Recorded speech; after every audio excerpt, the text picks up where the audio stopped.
എന്താണ് മഹത്വത്തിന്റെ പ്രത്യേകത? എന്താണ് ദൈവമഹത്വത്തിന്റെ പ്രത്യേകത? ബ്രദർ, അഭിഷേകം കൂടാം, അഭിഷേകം കുറയാം. പറഞ്ഞ അഭിഷേകം കൂടാം, അഭിഷേകം കുറയാം. മിണ്ടുന്നില്ല. അഭിഷേകം കൂടാം, അഭിഷേകം കുറയാം.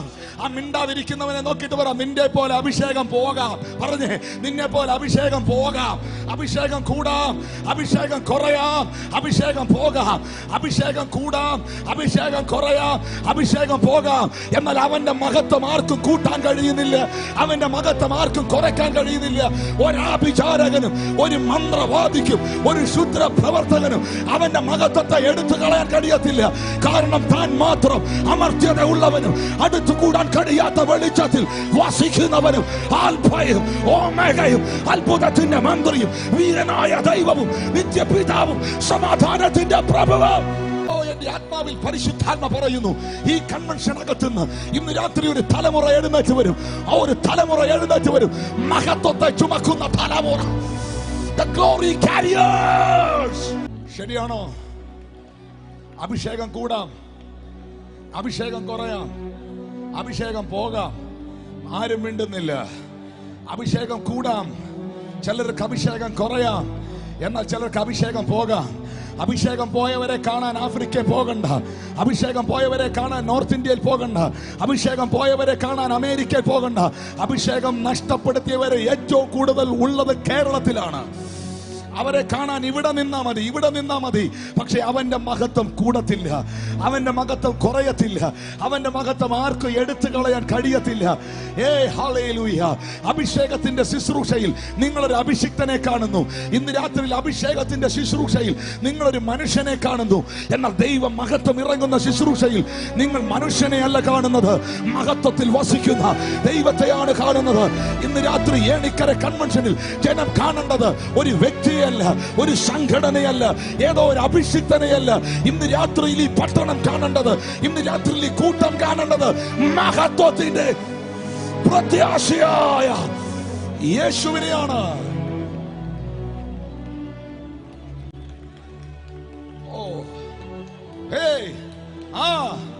ഈ ദൈവദാസനത് മനസ്സിലായി. ആർക്കൊക്കെയോ ശരീരത്തിൽ അത് മനസ്സിലാകുന്നു. അവർക്ക് നിൽക്കാൻ പറ്റാതെ അവർ ആരാധിക്കുന്നു, അവർക്ക് പിടിച്ചിരിക്കാൻ പറ്റാതെ അവർ മഹത്വപ്പെടുത്തുന്നു.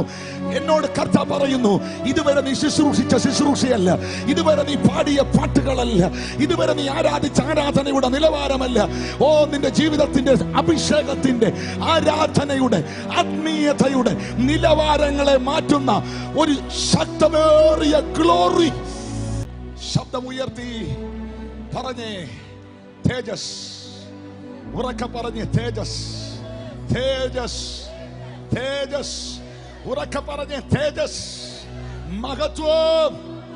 വാ തുറന്ന് പറഞ്ഞ ദൈവത്തിന് മഹത്വം.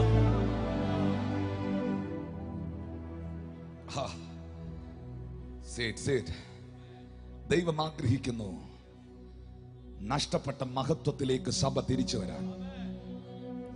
നിങ്ങൾ എന്റെ കൂടെ ഇന്ന് രാത്രി നിൽക്കാൻ തയ്യാറാണോ? എനിക്ക് ആത്മാവിൽ അറിയാം, ആവശ്യക്കാർ കുറച്ചു പേര് ഇവിടെ വന്നിട്ടുണ്ട്. പ്രാപിക്കാനുള്ള കുറെ പേര് ഇതിനകത്ത് ഇരിപ്പുണ്ട്. എനിക്ക് ഉറപ്പുണ്ട് ഇന്ന് രാത്രിയിൽ വലിയൊരു മാൻറ്റിൽ, അഭിഷേകത്തിന്റെ ഒരു വലിയ മാൻറ്റിൽ അവരെ വെയിറ്റ് ചെയ്യുന്നുണ്ട്, അവരെ വെയിറ്റ് ചെയ്യുന്നുണ്ട്. ഹല്ലേലൂയ.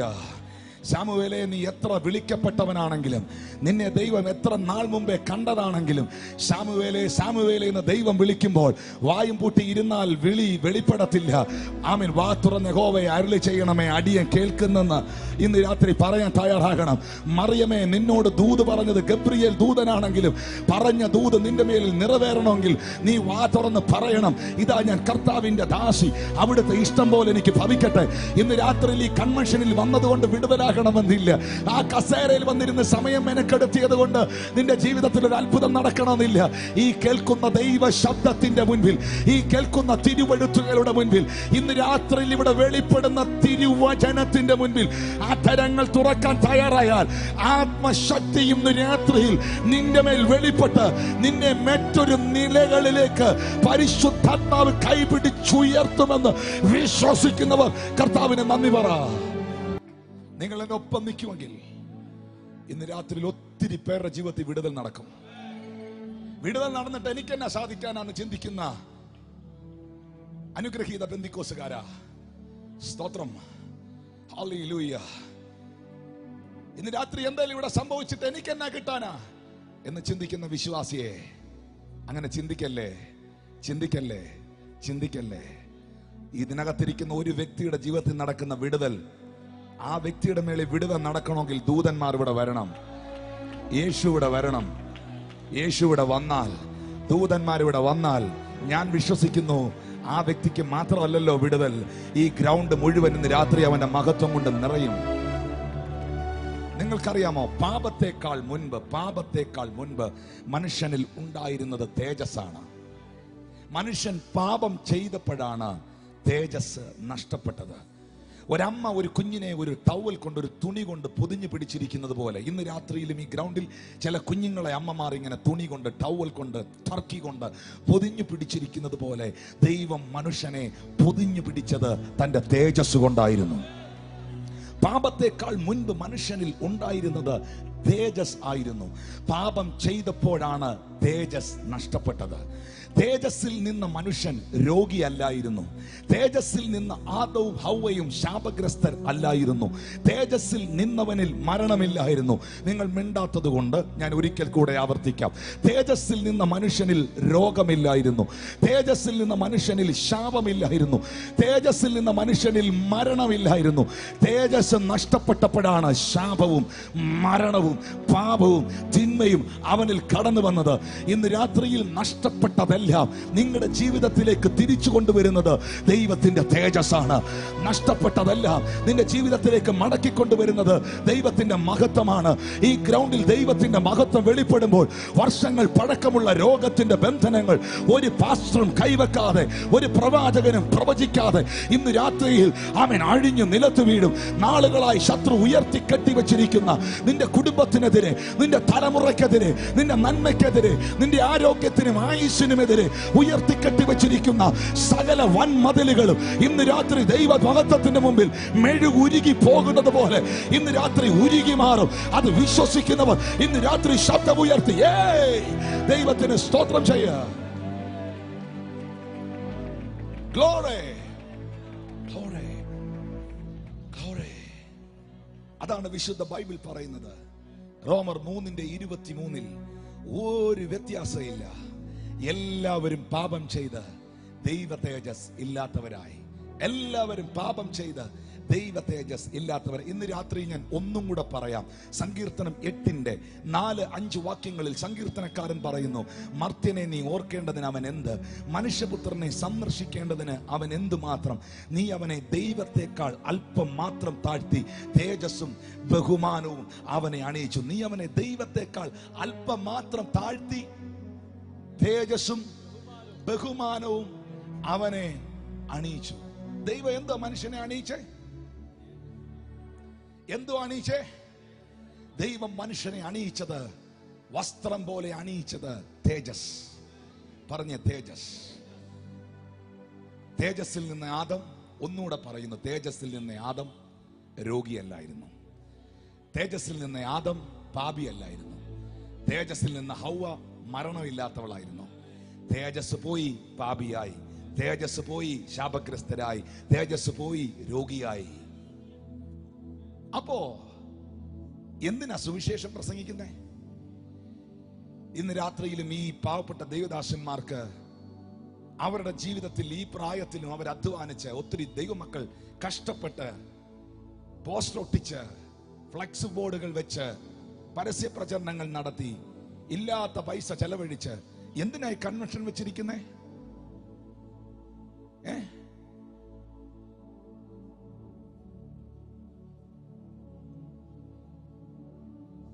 നല്ല കോമഡി പറഞ്ഞ് കുടുകൂടാ ചിരിപ്പിച്ചു വിടാനോ? അതോ വരുന്ന ദൈവദാസന്റെ തിരുവനന്തപുരം ഭാഷ പറഞ്ഞ തള്ളു കേൾക്കാനോ?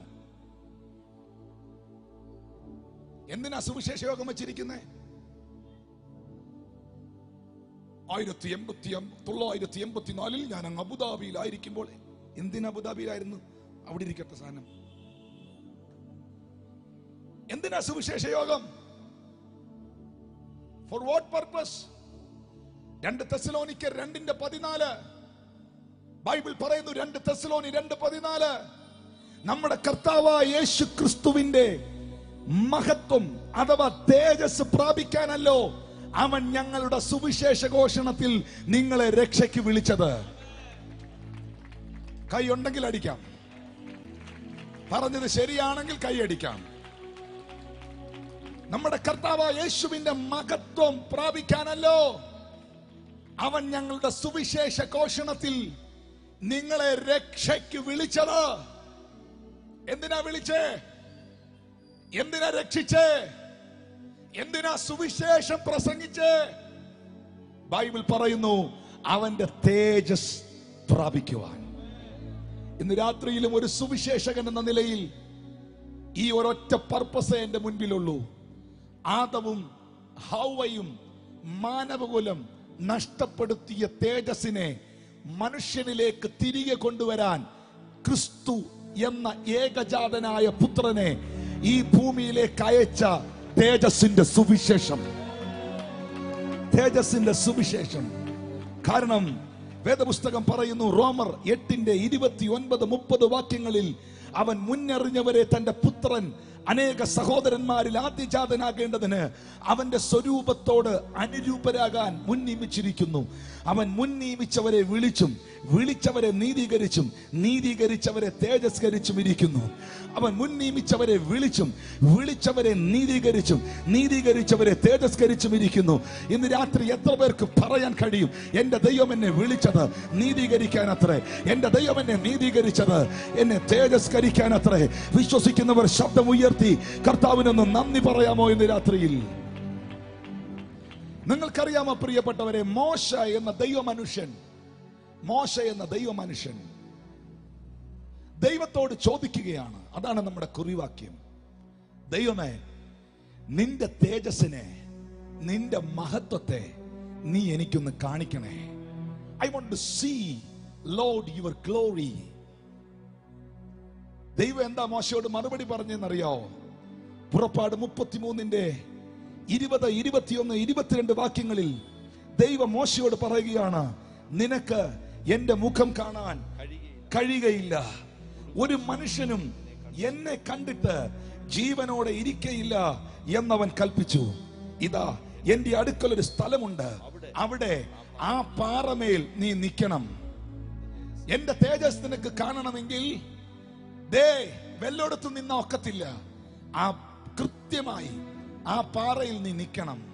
മണൽപ്പുറത്ത് നിന്നാൽ പറ്റത്തില്ല, മരുഭൂമിയിൽ നിന്നാൽ പറ്റത്തില്ല, മരത്തിന്റെ മേളിൽ കയറിയ പറ്റത്തില്ല, നീ ആ പാറമേൽ കയറി നിൽക്കണം.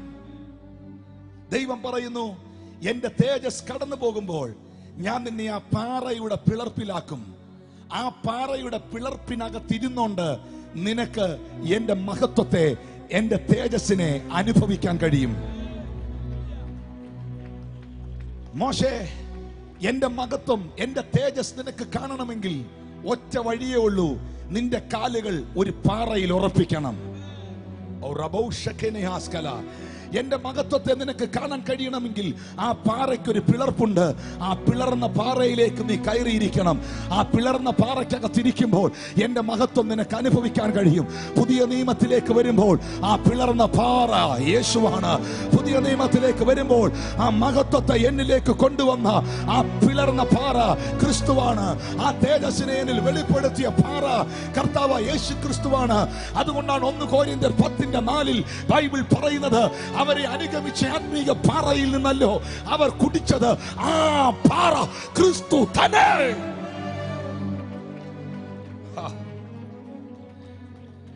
മോശയ്ക്ക് ദൈവത്തിന്റെ മഹത്വം കാണാൻ കഴിയണമായിരുന്നെങ്കിൽ ഒരു പാറ വേണമായിരുന്നു. ഇന്നും പാറയ്ക്ക് വ്യത്യാസമില്ല. ഇന്നും മരത്തേൽ ഇരിക്കുന്നവനല്ല തേജസ് കാണുന്നത്. ഏണിക്കരയിൽ ഈ ഗ്രൗണ്ടിൽ വന്ന് മാനത്ത് നോക്കിയിരിക്കുന്നവനല്ല തേജസ് കാണുന്നത്. ഇന്ന് രാത്രിയിൽ വെള്ളെടുത്തിരിക്കുന്നവനല്ല ദൈവമഹത്വം അനുഭവിക്കുന്നത്. ഇന്നും ഇപ്പോഴും ഇവിടെയും ദൈവത്തിന്റെ തേജസ്സിനെ വ്യക്തിപരമായി അനുഭവിക്കുന്നത് ക്രിസ്തു എന്ന പാറയ്ക്കകത്ത് ഉറയ്ക്കപ്പെട്ടവനാണ്. അവരിതിനകത്തിരിപ്പുണ്ടെങ്കിൽ അവരതൊന്ന് വെളിപ്പെടുത്തി ആരാധിച്ചേ. അവരിതിനകത്തിരിപ്പുണ്ടെങ്കിൽ അവരൊന്ന് കൈ അടിച്ചൊന്ന് ആരാധിച്ചേ. എന്ന് ഞാൻ ക്രിസ്തുവിലായോ അന്ന് ഞാൻ പുതിയ സൃഷ്ടിയായി.